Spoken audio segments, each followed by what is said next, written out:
Hello students, पिछली 6-7 क्लासें अपन कोशिका विज्ञान की एक सामान्य परिचय की क्लासें अपन ले रहे थे, जिसमें कोशिका की संरचना के बारे में अपन बेसिक काफ़ी सारी बातें अपन ने की थी। आज से अपन अपनी मेन क्लासों के अंदर स्टार्ट करते हैं। मेन क्लासेस मतलब मैं ये कह सकता हूँ कि अपना जो सिलेबस है, जो अपनी नई बुक्स, जो एनसीईआरटी की नई बुक्स आई है, उसके बारे में कुछ अपन चैप्टर्स का, कितने चैप्टर्स हैं उनके बारे में थोड़ा बात करेंगे। उसके बाद में उनमें से ही अपन एक मेन चैप्टर को स्टार्ट कर लेंगे। ये बात अलग है कि मेन चैप्टर के अंदर भी अपनी जो बेसिक क्लासें अब तक के ली है वही चीज़ें रिपीट होने वाली है, क्योंकि बेसिक चीज़ों का मैंने आपको पहले भी कहा था कि ये बेसिक क्लासें ही अपनी मेन क्लासें हैं, मगर थोड़ा अपन धीरे धीरे करके उन चीज़ों को अपन एक साथ समझने की कोशिश कर रहे थे, प्लेटफॉर्म तैयार कर रहे थे। तो आज अपन अपनी मेन चैप्टर के अंदर से मेन सिलेबस के साथ में आ जाते हैं। कुछ बच्चों के मेरे पास से मैसेज आए हैं कि सर नोट्स भेजना स्टार्ट कर दीजिए। तो कोई बात नहीं, अब तक जो अपनी बेसिक क्लासेस थी उसके अंदर आपको सिर्फ वीडियोस भेजे जा रहे थे, अब से आपके पास नोट्स भी आएंगे। नोट्स की मैं आपको बता देता हूँ कि नोट्स कोई ज़रूरी नहीं है आपके पास कि डेली 2-3 पेज जितना पढ़ाया उतनी है क्या। आपके पास नोट्स जो हैं वो एक साथ 10-15 पेज पूरा चैप्टर एक साथ आ सकता है। तो उतना मटेरियल, जैसे 5-7 वीडियो के नोट्स आपको एक साथ भेज दिए हैं तो आप उनको लिखते जाइए, और वीडियो जो है वो डेली आपके पास वैसे आते जाएंगे। तो जैसे छोटा चैप्टर है वही तो पूरे चैप्टर के नोट्स एक साथ एक ही पीडीएफ में अंदर आपके पास आ गए हैं, तो आप उनको फेयर नोटबुक के अंदर लिखते जाइए। और अगर बड़ा चैप्टर है तो उसको मान लिया कि पूरा पीडीएफ अगर बड़ी हो रही है, काफ़ी सारे पेज एक साथ हो रहे हैं, तो मान लिया उसको 50%, 60%, 70% जितने भी अपने पास मटेरियल जो तैयार हो जाता है वो आपके पास एक साथ भेज दिया जाएगा। तो आप इस चीज़ का ध्यान रखिए कि किसी दिन आपके पास नोट्स नहीं आ रहे हैं तो आप वो देखिए कि अपने पास पहले इतना आ चुका है कि अपने 5-7 दिन उसको लिखें। तो इस चीज़ का ध्यान रखिए आप। तो आज से आपके पास नोट्स की पीडीएफ आपको मिल जाएगी। अब मैं बात कर रहा हूँ कि आपको नोट्स भी आपके पास पीडीएफ में मिले, आपको कैसे उसको लिखना है, सिलेबस के बारे में बातें ये अपन करते हैं। तो नोट्स देखो, आपके पास जो पीडीएफ आएगी उसके अंदर हैंड नोट्स बने हुए आएंगे। उसके अंदर से आपको लिखने का तरीका, वैसे तो नोट्स के अंदर लिखा हुआ वैसे ही लिखना है, मगर आपको फिर भी मैं कुछ चीज़ें बता देना चाहता हूँ कि नोट्स जो बना रहे हो आप एक फेयर नोटबुक के अंदर अच्छी हैंड राइटिंग में आपको बनाने हैं। हो सकता है कि आपको जो भेज जा रहे हैं उससे आपकी बहुत सुंदर हैंड राइटिंग हो, तो आपको अपनी अच्छी हैंड राइटिंग के अंदर नोट्स बनाने हैं, खुले खुले नोट्स बनाने हैं। एक साथ ऐसे जैसे अपन कोई हिस्ट्री लिखते हैं कि एक पैराग्राफ स्टार्ट किया, वो पैराग्राफ कंटिन्यू चलता ही जा रहा है, बड़ा पैराग्राफ, ऐसे नहीं होते हैं। साइंस के अंदर जो नोट्स होते हैं वो ऐसे पॉइंट वाइज होते हैं कि छोटे छोटे टुकड़ों के अंदर किसी भी बड़े मैटर को अपन ने छोटे छोटे टुकड़ों में डिवाइड करके नोट्स बना लिए। जैसे कोई भी अपन सेल के बारे में पढ़ रहे हैं तो आपने लिखा कि कोशिका जो होती है सजीवों की संरचनात्मक व क्रियात्मक इकाई होती है, तो ऐसे इधर जो मार्जिन होता है पेज में, इधर आपने एरो लगाया और इस प्रकार से कोशिका शरीर की संरचनात्मक क्रियात्मक इकाई होती है। मान लिया ये लाइन यहाँ पर खत्म हो गई, यहाँ तक चली तो यहाँ पर खत्म हो गई है, ठीक है, तो यहाँ पर फुल स्टॉप लगा दीजिए आप। अब नेक्स्ट पॉइंट, जैसे कोशिका जो होती है जीवों की क्रियात्मक इकाई भी होती है, तो यहाँ पर एरो लगाइए। जैसे मान लिया यहाँ पर कोई कोशिका सिद्धांत में नंबरिंग चल रही है, तब तो आप नंबरिंग भी साथ साथ में कर दीजिए। बिना नंबरिंग के अगर अपन कोई भी मैटर लिख रहे हैं तो भी उसको छोटे छोटे पॉइंटों के अंदर इस प्रकार से एरो लगा करके उन नोट्सों को अपन खुला खुला बनाइए, हर एक लाइन आपको क्लियर दिखाई दे।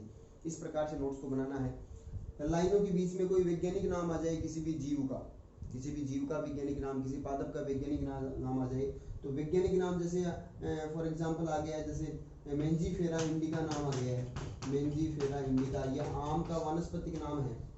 तो आपको क्या करना है, जो भी कोई भी वैज्ञानिक नाम आ जाए जंतु या पादप का, तो उसको अंडरलाइन करना है। नोट्स के बीच में नाम आने पर उसको अंडरलाइन करना है।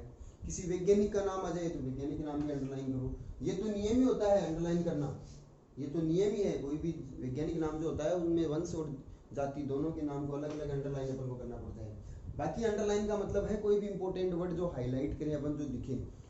तो नोट्स बनाते टाइम पर कोई भी आपको पूरी लाइन के अंदर कोई अच्छा वर्ड नजर आ रहा है या उस शब्द के द्वारा पूरी लाइन का अलग से महत्व निकल रहा है, तो उस शब्द को अंडरलाइन कीजिए, वैज्ञानिक का नाम अंडरलाइन कर दीजिए। इस प्रकार से नोट्सों में ये भी आपको ध्यान में रखना है। इसके अलावा कुछ पूरी की पूरी लाइन ही बहुत इंपॉर्टेंट है, वो आपको नोट डाल करके नोट्सों में मिल जाएगी। नोट डाल करके आप अलग से लिखिए, स्टार लगा करके अलग से कोई लाइन लिखिए। इस प्रकार से मेरे कहने का मतलब ये है कि नोट्स आपको बहुत अच्छी तरीके से तैयार करने हैं। पीडीएफ के अंदर जो भेजा रहे हैं उसमें से मान लिया कोई वर्ड आपको समझ में नहीं आ रहा है, कोई शब्द या कोई लाइन के अंदर कहीं पर कुछ समझ में नहीं आ रहा है, आपको सही तरीके से दिखाई नहीं दे रहा है, तो कोई दिक्कत नहीं। डायग्राम जो है वो आप और सुंदर बना सकते हो, तो कोई दिक्कत नहीं। डायग्राम सभी किताबों में से हैं, किताबों के जो डायग्राम है वो क्यों वही है, आप किताब को पास में रख कर भी आप नोट्स बना सकते हो, या नोट्सों में से भी आप डायग्राम जो है वो बना सकते हो। डायग्राम, सिर्फ डायग्राम की बात कर रहा हूँ मैं। तो कोई वर्ड या कोई लाइन आपको समझ में नहीं आ रही तो कोई दिक्कत नहीं, वहाँ पर आप छोड़ दीजिए, वहाँ पर थोड़ी सी जगह करके छोड़ दीजिए। जब भी अपनी ऑफलाइन क्लासेस स्टार्ट होगी तो हर चीज़ दोबारा से अपन उतना टाइम तो नहीं देंगे, मगर हर चीज़ की प्रूफ रीडिंग करेंगे एक बार।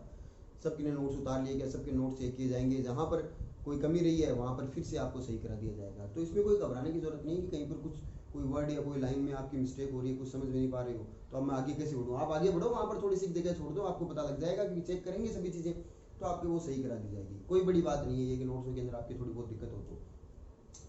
अब बात बंद करते हैं। देखो सिलेबस की किताब के बारे में मैंने आपको सबसे पहले वीडियो के अंदर ही बता दिया था। किताब के बारे में अपन बात जो कर रहे थे कि बुक जो है वो आपकी एनसीईआरटी की सिलेबस की बुक है। आपने अभी तक किताब नहीं ली है तो किताब अपनी मार्केट से मंगवा लीजिए, मार्केट में सभी किताबें अवेलेबल है।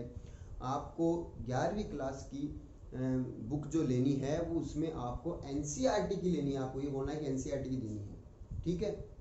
तो उसमें अपन स्टार्ट करेंगे तो आप अपन तो नोट्स किस प्रकार से आपको बनाने हैं ये सब बातें मैं आपको बता चुका हूँ, ठीक है। किताब आपके पास अवेलेबल है, नहीं है तो मार्केट से आप नई बुक लेकर के खरीद लीजिए। एनसीईआरटी की बुक बोलिए, वो आपको सही किताब दे देगा, ठीक है। अब देखो अपन स्टार्ट करते हैं, अपने मेन सिलेबस के अंदर आते हैं। तो अपन को सबसे पहले साइटोलॉजी या कोशिका विज्ञान के बारे में पढ़ना है, ठीक है। मेन सिलेबस में है, आपको नोट्स में पूरा लिखा हुआ मिल जाएगा, चैप्टर यूनिट सब कुछ लिखा हुआ मिल जाएगा, आपको ऐसा कैसा उतारना है। तो कोशिका के बारे में सामान्य बातें अपने मेन सिलेबस मुख्य अपने पाठ्यक्रम जो उसके अंदर शामिल है वहीं से ही आपको नोट्स बनाने स्टार्ट करने हैं। तो अपन बात करते हैं उन्हीं बातों को एक बार मैं छोटा सा आपको रिपीट करके बता रहा हूँ, और शुरुआती रूप से जो अपन ने पढ़ा है उसको शॉर्ट में आपको मैं एक बार रिवीजन करके बता रहा हूँ। यही चीज़ें आपको नोट्स के अंदर उतारनी है। तो देखो अपन ने पढ़ा था सबसे पहले कोशिका। कोशिका क्या होती है? जीवों की संरचनात्मक व क्रियात्मक इकाई को कोशिका कहते हैं, ठीक है। कोशिका की संरचना और उसके कार्यों का अध्ययन विज्ञान की जिस शाखा में किया जाता है उसको कोशिका विज्ञान या साइटोलॉजी कहते हैं, ठीक है। कोशिका विज्ञान के जनक अपन किसको बोलते हैं? रॉबर्ट हुक नामक वैज्ञानिक को कहते हैं। आधुनिक कोशिका विज्ञान के जनक अपन किसे कहते हैं? सीपी स्वानसन को कहते हैं। और इसके बाद में कोशिका विज्ञान के जनक और आधुनिक कोशिका विज्ञान के जनक हो गए। उसके बाद में भारतीय कोशिका विज्ञान के जनक अपन ए के शर्मा को कहते हैं। देखो कुछ चीजें आपको नोट्स के अंदर थोड़ी कम मिलेगी, समझाते वक्त में जो होता है आपको थोड़ा सा आगे गहराई में जाकर के कुछ अन्य बातें भी बता देता हूँ, मगर वो रिटर्न नोट्स के अंदर पॉसिबल नहीं हो पाता है, क्योंकि आपको आगे चल करके नीट के आप मेडिकल की तैयारी करोगे, आप जो भी आपकी जो टारगेट है उसकी तैयारी करोगे, तो उसके अंदर जो डिटेल से कॉम्पिटिटिव एग्जाम के अंदर कुछ क्वेश्चन काफी सारे पूछे जाते हैं, तो उनसे रिलेटेड जो भी क्वेश्चन आता है वो आपको मैं नोट्स के अंदर बता दूंगा, मगर सॉरी वीडियो के अंदर मैं आपको बता रहा हूँ कि नोट्स के अंदर थोड़ा सा आपका जो सिलेबस के अंदर जितना मैटर ना उस मैटर के ही नोट्स आपके तैयार कर पाते हैं, वरना तो बहुत ज़्यादा हो जाता है वो। तो जैसे जैसे हायर क्लासों में जाते हैं वैसे वैसे अपन उन चीज़ों को, जैसे मैं आज आपको वीडियो में समझा रहा हूँ, वो आपको फिर से मिल जाएगी। उसके बाद में अपन ने पढ़ा था कोशिका की खोज के बारे में। तो कोशिका की खोज जो है वो रॉबर्ट हुक नामक वैज्ञानिक ने की थी। पादपों के अंदर जो छाल जो होती है, एधा जिसे बोलते हैं अपन, उस एधा का एक पतला टुकड़ा लेकर के उन्होंने माइक्रोस्कोप में देखा था, कोशिका की खोज की थी। उनके द्वारा खोज की गई कोशिका जो थी वो मृत कोशिका थी। जीवित कोशिका की खोज की अगर अपन बात करते हैं तो जीवित कोशिका की खोज एंटोनी वॉन लीवनहॉक नामक वैज्ञानिक ने की थी, ठीक है। इस वैज्ञानिक ने क्या किया था? जीवित कोशिका की खोज के लिए उन्होंने सूक्ष्म जीवों का अध्ययन किया था। जीवाणु है, विषाणु है, प्रोटोजोआ है, शुक्राणु है, इन सब जीवों को उन्होंने देखा। सबसे पहले जीवित कोशिका की खोज इस वैज्ञानिक को जाती है। उसके बाद में कोशिकीय सिद्धांत के बारे में पढ़ा था अपन ने। कोशिकीय सिद्धांत जो होता है वो किसने दिया था? स्लाइडेन और स्वान ने दिया था। स्लाइडेन जंतु वैज्ञानिक थे, स्लाइडेन जो थे वो जंतु वैज्ञानिक थे, स्वान वनस्पति वैज्ञानिक थे, ठीक है। उसके बाद में अपन बात करते हैं दोनों ने कोशिकीय सिद्धांत के कौन कौन से बिंदु रखे थे। कोशिकीय सिद्धांत के अनुसार सभी सजीवों का शरीर कोशिका व इनके उत्पादों से मिलकर के बना होता है। कोशिका शरीर की संरचनात्मक इकाई है, क्रियात्मक इकाई है, आनुवंशिक इकाई है। फिर रुडोल्फ विर्चो ने ये बताया था कि नई कोशिकाओं की उत्पत्ति पूर्ववर्ती कोशिकाओं से विभाजन द्वारा होती है, जिसे इन्होंने एक कथन के अंदर व्यक्त किया था। उस कथन का नाम था ओमिनिस सेलुला ई सेलुला, ठीक है। ये सब चीज़ें मैं आपको इतनी फास्टली इसलिए बता रहा हूँ कि ये सब चीज़ें अपने बेसिक क्लासों के अंदर हो चुकी है, और अब उन्हीं चीज़ों को ही अपन को ऐसे मान सकते हैं आपके आज से मेन सिलेबस के अंदर बेसिक क्लास मान सकते हो आप। तो इसलिए इसमें ज़्यादा टाइम नहीं दे पा रहा हूँ, मैं छोटा सा वीडियो भेज रहा हूँ कि आपको रिटर्न वर्क आज से स्टार्ट करना है। आप मेरी बात को समझ रहे होंगे कि आज से लिखित कार्य स्टार्ट करना है। लिखित कार्य वही स्टार्ट करना है जो पहले से इतने दिनों से अपन क्लासें चल रही थी, तो उन सभी क्लासों को मिक्स करके मैं आपको एक छोटा वीडियो दे रहा हूँ कि आपको लिखित कार्य वहाँ से करना है। क्योंकि अब तक बेसिक क्लास में अपन धीरे धीरे के टॉपिक को अपन डिटेल से स्टडी कर रहे थे। अब उस टॉपिक्स में अपने सिलेबस के अंदर कितना पोर्शन है और उसमें से कितने का आपके नोट्स बनेंगे, उसके लिए आज से अपन क्लास स्टार्ट कर रहे हैं। इसलिए ये सब चीज़ें जो आपके पहले की वीडियो में भेजे ना, उन्हीं को एक साथ मैं डाटा उनको कलेक्ट करके आपको वीडियो के माध्यम से बता रहा हूँ और उन्हीं को ही फिर नोट्स के माध्यम से आपको मिल जाएंगे। रुडोल्फ विर्चो वाली बात हो गई थी, फिर उसके बाद में कोशिकीय सिद्धांत के अपवाद की बात की थी अपन ने। कोशिकीय सिद्धांत का अपवाद मुख्य रूप से तो विषाणु है, इसके अलावा जीवाणु है, नीलहरी शैवाल है, ये भी होते हैं जिनमें कोशिकीय सिद्धांत लागू नहीं होता है। ठीक है, उसके बाद में अपन बात करते हैं कोशिकाओं के प्रकार की। तो कोशिकाएं मुख्य रूप से दो प्रकार की थी अपन ने।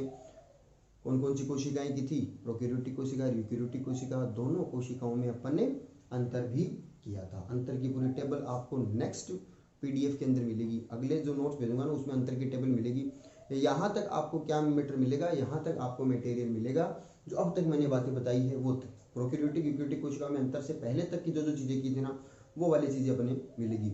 इस वाले नोट्स के अंदर आपको एक चीज़ थोड़ी सी अलग मिलेगी, वो जो अपन अगले वीडियो के अंदर डिस्कशन करेंगे, कि वो टॉपिक एक बड़ा है, वीडियो थोड़ा फिर ज़्यादा बड़ा हो जाएगा। यहाँ पर 4 शब्द मिलेंगे आपको।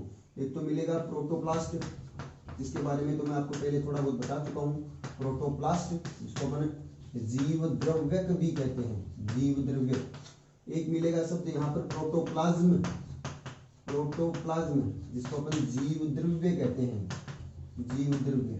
ठीक है, फिर उसके बाद में एक शब्द मिलेगा आपको साइटोप्लाज्म, साइटोप्लाज्म जिसको अपन कोशिका द्रव्य भी कहते हैं, कोशिका द्रव्य।